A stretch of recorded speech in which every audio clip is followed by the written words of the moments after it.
దేవుని నామానికి మహిమ ప్రభావములు కలుగును గాక.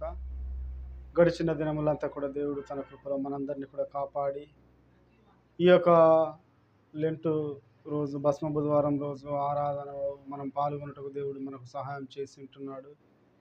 ఈ యొక్క భస్మ బుధవారం ధ్యానం చేయని ఉన్నటువంటి అంశము శిలువ ప్రత్యామ్నాయ శ్రమ కొరకు పిలుపు అనేటువంటి అంశం మనం ధ్యానం చేస్తూ ఉన్నాము. ప్రార్థన చేసుకొని వాక్య ధ్యానంలో మనము ముందుకు కొనసాగుదాము. సర్వశక్తిమంతుడా, మహోన్నతుడా, మీ ఘనమైన నామాన్ని బట్టి వందనాలు. ఈ సమయంలో మేము మీ యొక్క మాటలు ధ్యానిస్తుండగా తండ్రి, మీరే కృప చూపి సహాయం దయచేయమని యేసునామమున ప్రార్థిస్తున్నాం తండ్రి. ఆమేన్. మంచిది. ప్రియమైనటువంటి దేవుని యొక్క సంగమ, దేవుని యొక్క విడిలారా, ఈ యొక్క భస్మ బుధవారము యాష్ వెడ్నెస్డే రోజు మనము ధ్యానం చేయనటువంటి అంశము శిలువ ప్రత్యామ్నాయ శ్రమ కొరకు పిలుపు. ఎవరికి వారు దేవునికి సమర్పించుకొని శ్రమల కొరకు ముందుకు కొనసాగేటువంటి వారుగా ప్రత్యామ్నాయ బలవంతం లేక ప్రత్యామ్నాయముగా ఎవరికి వారు దేవుని పని చేయడం కొరకు త్యాగపూరితమైనటువంటి జీవితం కొరకు ముందుకు కొనసాగడం కొరకు దేవునికి మనల్ని మనము అప్పగించుకొనుట. ఈ యొక్క భస్మ బుధవారము క్రీస్తు శిలువను గూర్చినటువంటి 40 దినములు కూడా మనము ఈ యొక్క శ్రమల కాలము యాష్ వెడ్నెస్డే మనము ధ్యానం చేస్తూ ఉంటున్నాము. 40 రోజులు కూడా ఈ యొక్క 40 రోజులు కూడా మనము బైబిల్ గ్రంథములు చూసినట్లయితే యేసుక్రీస్తు ప్రభు వారి యొక్క ఉపవాస దినములు, బాప్తిస్మం పొందిన తర్వాత మోషే 40 దినములు, ఇట్లా బైబిల్ గ్రంథములు చూస్తే మనము అనేక మాటలు మనము ధ్యానం చేయవచ్చు 40 దినం గురించి. ఈ యొక్క ఈస్టర్ పండుగ ముందు ఇది బుధవారం మొదలుకొని ఈ యొక్క ఆదివారములు తీసివేస్తే 40 రోజులు కూడా ఈ యొక్క ఉపవాస దినములను మనము ధ్యానం చేయటకు దేవుడు మనకు సహాయం చేసి ఉంటున్నాడు. ఈ యొక్క ఉపవాస దినములలో దేవునికి అత్యంత సమీపముగా ఉంటూ ఆయనకు నచ్చే విధముగా మనము జీవిస్తూ ఆయన యొక్క సిలువను గూర్చినటువంటి వార్త నశించిన వారికి తెలియపరచుటకు మనము దేవునిలో నూతన శక్తి పొందుకొని ఆయన నామమును మహిమపరచుట కొరకు మనము ముందు కొనసాగేటువంటి వారముగా ఉండట కొరకు ఇది ఒక సదవకాశం అని కూడా మనము చూడవచ్చు. ప్రియులారా, ఈ యొక్క ఉపవాస దినములు మనము ధ్యానం చేయుటకు మనల్ని మనము దేవునికి దగ్గరగా చేసుకున్నాం. ప్రతి ఆదివారం మనము చేసుకుంటూనే ఉన్నాము, మనము వాక్యమును ధ్యానం చేస్తూనే ఉన్నాము. కానీ ఈ యొక్క 40 రోజులు కూడా అత్యంత సమీపముగా ఇంకనూ ప్రభువుకు దగ్గరగా ఉంటూ మనము ఈ 40 రోజులని కాదు, ఎప్పటికీ కూడా ప్రభువుకు సమీపంగా ఉంటూ దేవుని ఘనపరిచేటువంటి వారముగా ఉండాలి. దీనిలో భాగముగా ఇది ఒక ఆచారపరమైన విధంగా కాకుండా మనము ఏంటంటే దేవునికి అత్యంత సమీపముగా ఉంటూ మన యొక్క ఆత్మను దేవునిలో పురికొల్పుకొని ముందుకు కొనసాగడం కొరకు ఉన్నటువంటి దినములు మనము ఈ యొక్క 40 రోజులు కూడా మనము చూస్తుంటున్నాము. ఈ యొక్క చదవబడినటువంటి భాగంలో ఈరోజు ధ్యానం చేయనున్నటువంటి భాగములు మొదటి రాజుల గ్రంథము 17వ అధ్యాయము 12 నుంచి 24 వరకు, అపోస్తలుడైన పౌలు గారు ఫిలిప్పీయులకు రాసిన పత్రిక 2వ అధ్యాయము మొదటి 11 వచనములు, పరిశుద్ధ మార్కు సువార్త 8వ అధ్యాయము 31 నుంచి 38 వరకు మనము చదువుకొని ఉన్నాము. ఈ యొక్క భాగములు ఈ యొక్క చదవబడినటువంటి మొదటి రాజుల గ్రంథంలో మనము చూస్తే ప్రియులారా, ఈ యొక్క భాగంలో ఏలియా గారు ఒక ప్రవచనం చెప్పడము, ప్రభు వారు దానిని నెరవేర్చడము, వర్షం పడకుండా ఉండడము మనము చూస్తూ ఉన్నాము. ఇదంతా కూడా ఏలియా గారు ఎందుకు చేశాడని చెప్పి మనము చూస్తే అక్కడ యెజబేలు, అహాబు వీరు బయలుదేవతను ఆరాధిస్తుంటున్నారు.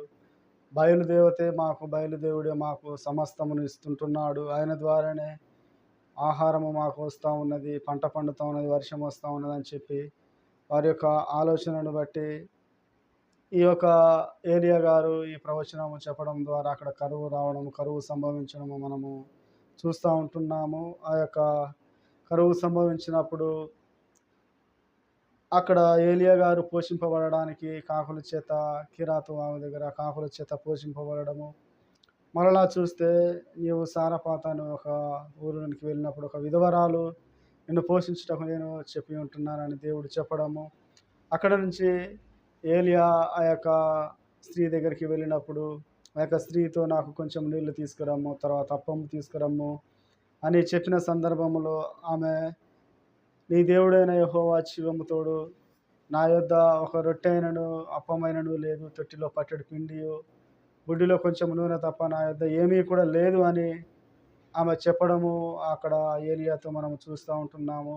అలా చెప్పబడిన తర్వాత నువ్వు వెళ్ళి ఆ యొక్క పట్టెడు పిండి అంటే చూస్తే కొంచెం ఇంతంతగా పట్టెడు పిండిగా ఉన్న దానిలో నుంచి నాకు మొదట నీవు అప్పమును చేసి తీసుకుని రమ్ము, తర్వాత నీవును నీ యొక్క కుమారునికి నీవు చేసుకోము అని చెప్తున్నాడు. అయితే ఇక్కడ ఈ యొక్క విధవరాలు ఏం చెప్తా ఉన్నదంటే, అయ్యా అది తప్ప మాకు వారు కూడా కరువులోనే ఉంటున్నారు, అది తప్ప మాకు ఏది కూడా లేదు, అది మాత్రమే ఉన్నది, మేము ఇక్కడ పుల్లలు ఏరుకోవడానికి నేను వచ్చాను. ఇక వెళ్ళి ఈ పుల్లలతో ఆ బుడ్డిలో ఉన్న కొంచెం నూనెతో ఆ యొక్క పిండితో పట్టెడు పిండితో నేనును నా కుమారుడు అప్పములు చేసుకొని భుజించి మరలా మా చావు నిమిత్తము మేము ఎదురు చూడనై ఉన్న వారము అని చెప్పినప్పుడు ఏలియా చెప్తా ఉన్నాడు ఏంటంటే, నీవు మొదట నాకు కొంచెము తీసుకుని రమ్ము, తర్వాత నీవును నీ యొక్క కుమారుడును తీసుకొని రమ్ము.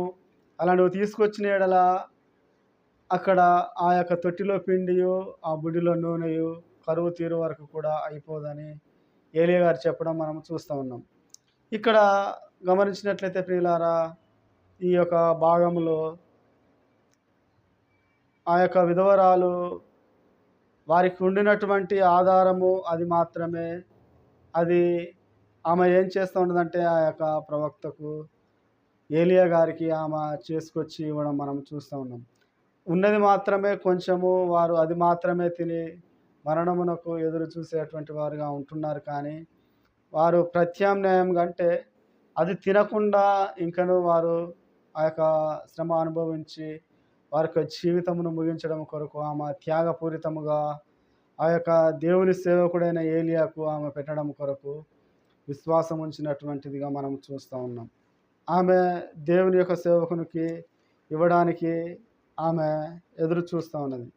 మనము కొన్ని సందర్భాల్లో భక్త సింగ్ గారు ఒక మాట చెప్పి ఉంటున్నారు ఏంటంటే, నీవు జయించువాడిగా ఉండాలనుకుంటే దేవునిని ఆయన శక్తిని సందేహింపకు అని చెప్పబడినట్టు మనం చూస్తున్నాం భక్త సింగ్ గారు.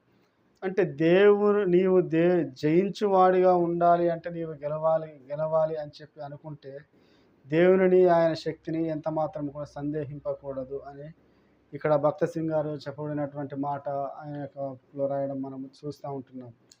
అంటే ఈమె ఎంత మాత్రము కూడా ఆ యొక్క ప్రవక్త చెప్పినటువంటి మాటను సందేహింపకుండా ఆమె వెళ్ళి ఆ యొక్క ప్రవక్త ఏలియా గారు చెప్పబడిన విధముగా ఆమె వెళ్ళి ఒకవేళ అది వచ్చినా రాకపోయినా ఆ పిండి అయిపోయినా సరే మేము ఇలాగే మేము జీవిస్తాము అని త్యాగపూరితముగా ఆమె ఆ యొక్క అప్పము చేసి ఆ ఏలియా గారికి ఇవ్వడం మనము చూస్తూ ఉన్నాం ప్రియులారా.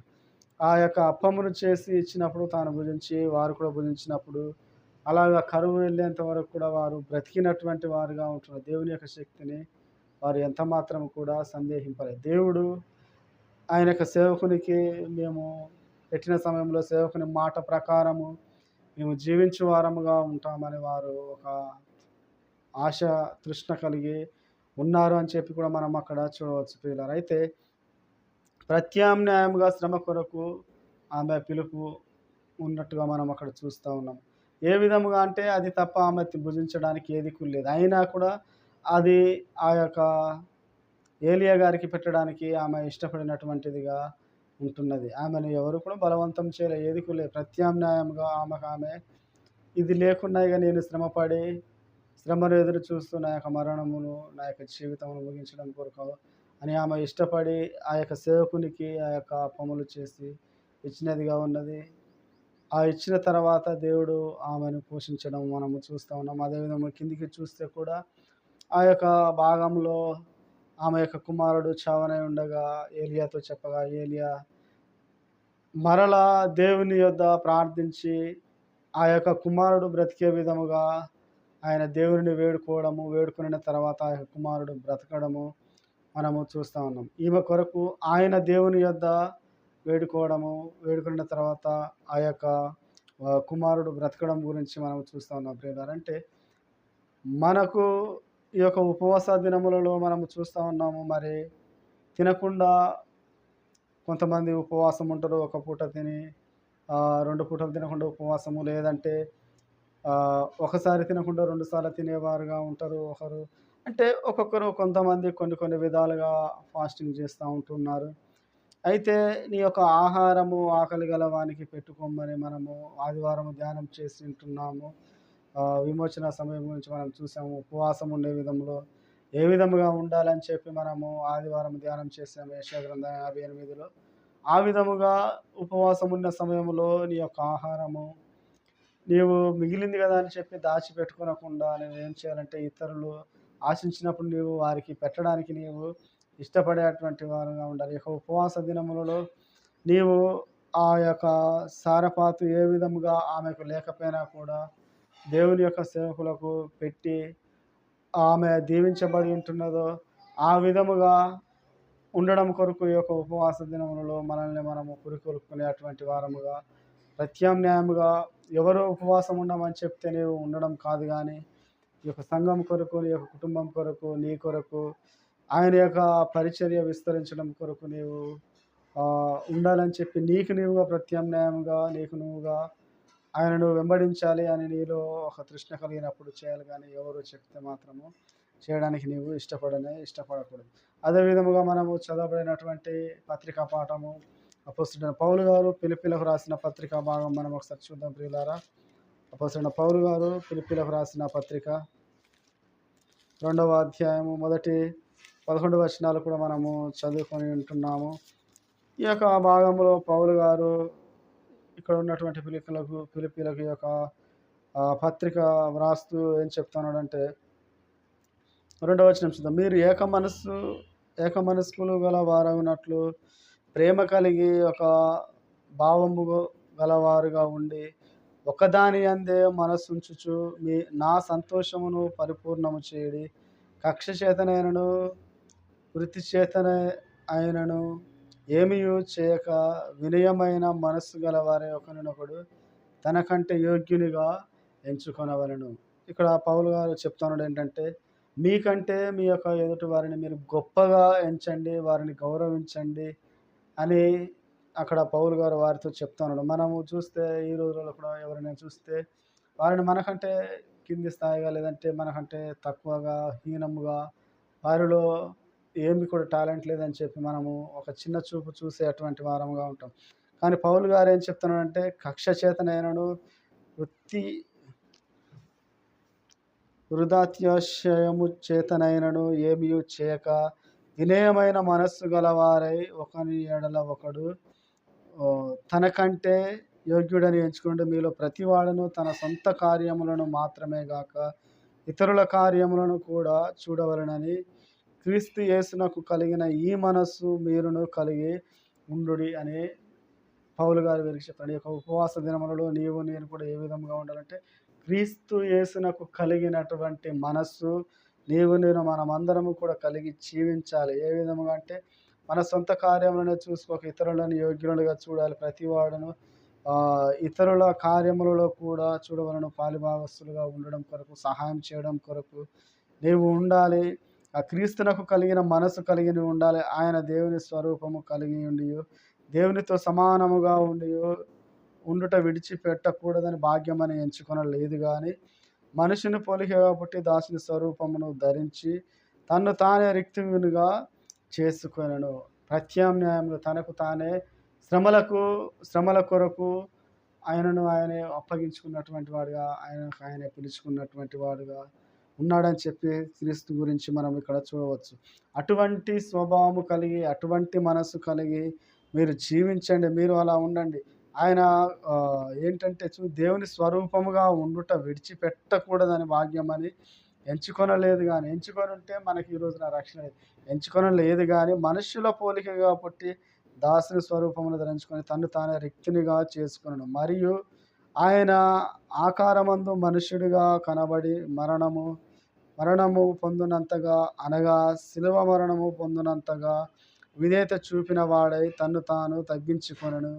ఏంటంటే దేవుడు ఏం చేస్తున్నాడు ఇక్కడ మనం చూస్తే క్రీస్తు యేసునకు కలిగిన మనసు కలిగిన మీరు అంటే తన్ను తాను తగ్గించుకొనెను. ఏంటంటే శిలువ మరణము పొందినంత విధేయత చూపిన వాడై తన్ను తాను తగ్గించుకున్నాడు. ఎవరి గురించి అంటే నీ కొరకు నా కొరకు తనను తాను తగ్గించుకొని శిలువ మరణము పొందినంతగా పొంది ఉన్నాడని కూడా మనం చూడవచ్చు. అంటే మనము ఆయనకు కలిగినటువంటి మనసులో ఉండాలి. 9వ వచనంలో చూస్తే అందుచేతనను పరలోకమందున్న వారిలో గాని, భూమి మీద ఉన్న వారిలో గాని, భూమి క్రింద ఉన్న వారిలో గాని ప్రతి వాని మోకాలు యేసునామమున వంగునట్లు ప్రతి వాని నాలుక తండ్రి అయిన దేవుని మహిమార్థమై క్రీస్తు యేసు ప్రభు అని ఒప్పుకొనున్నట్లు దేవుడు ఆయనను అధికముగా హెచ్చించి ప్రతి వాని నామం పైనామముగా ఆయనను అనుగ్రహించాను.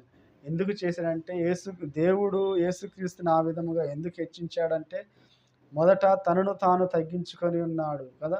తనను తాను తగ్గించుకొని దేవుని యొక్క చిత్త ప్రకారము నడుస్తూ నీకు నాకు రక్షణ కలగడం కొరకు ఆయన శిలువ మరణము పొంది ఉంటున్నాడు. ఇటువంటి మనసు మీరు కలిగి ఉండండి.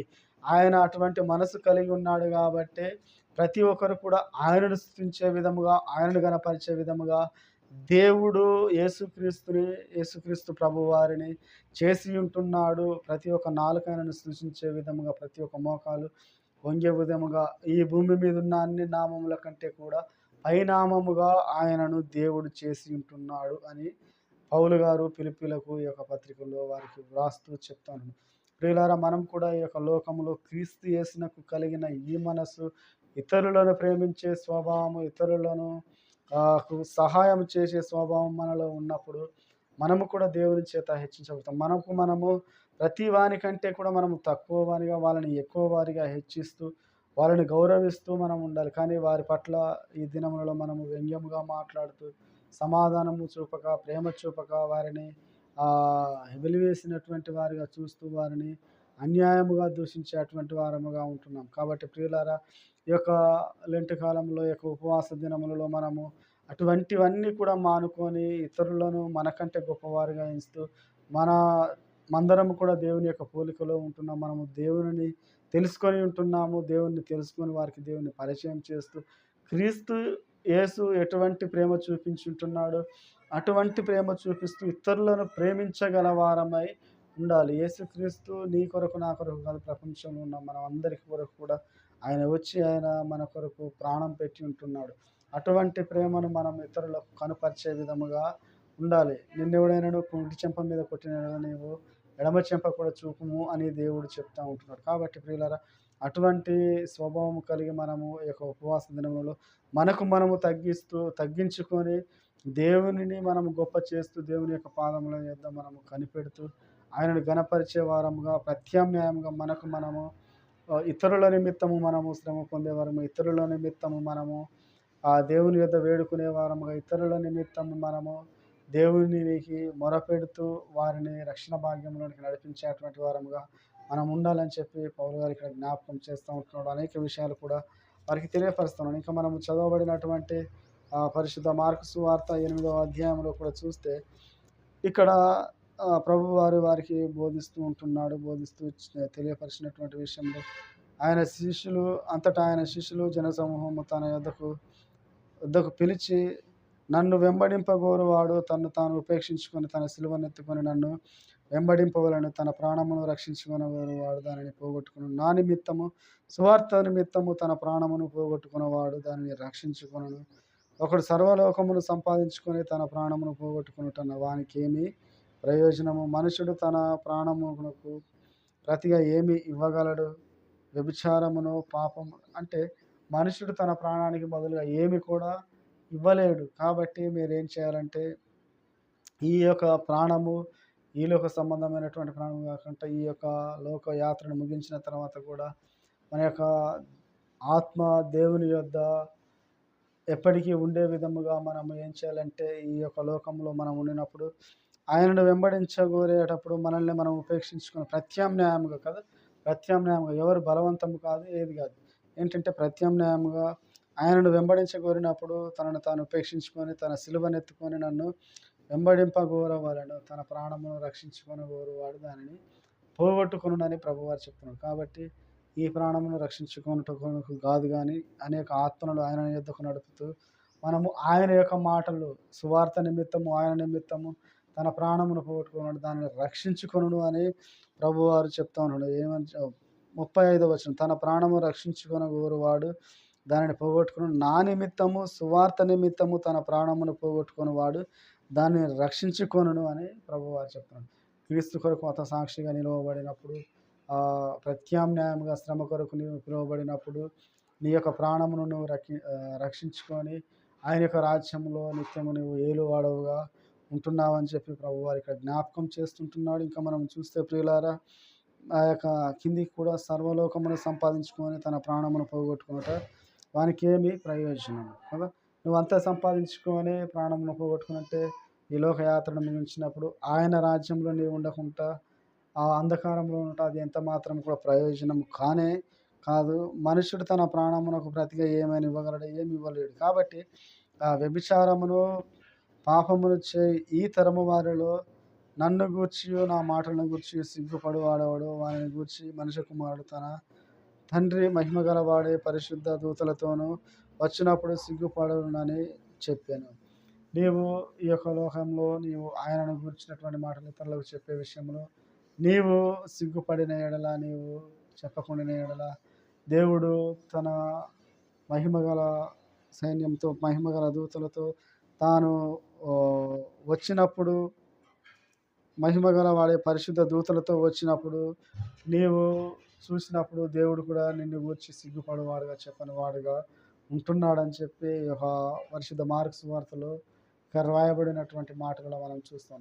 కాబట్టి క్రీస్తును వెంబడించే మనము ఏ విధంగా అంటే మనల్ని మనము ప్రత్యామ్నాయంగా మనము శ్రమల కొరకు అప్పగించుకునే వారముగా, మనల్ని మనము ఉపేక్షించుకొని, మనల్ని మనము కాదనుకొని ఆయన యొక్క సేవ పరిచర్య కొరకు మనం పిలువబడి ఉంటున్నాము. సేవకులుగా, సంఘములుగా, ఆయన యొక్క సంఘముగా మనం పిలువబడి ఉంటున్నాము.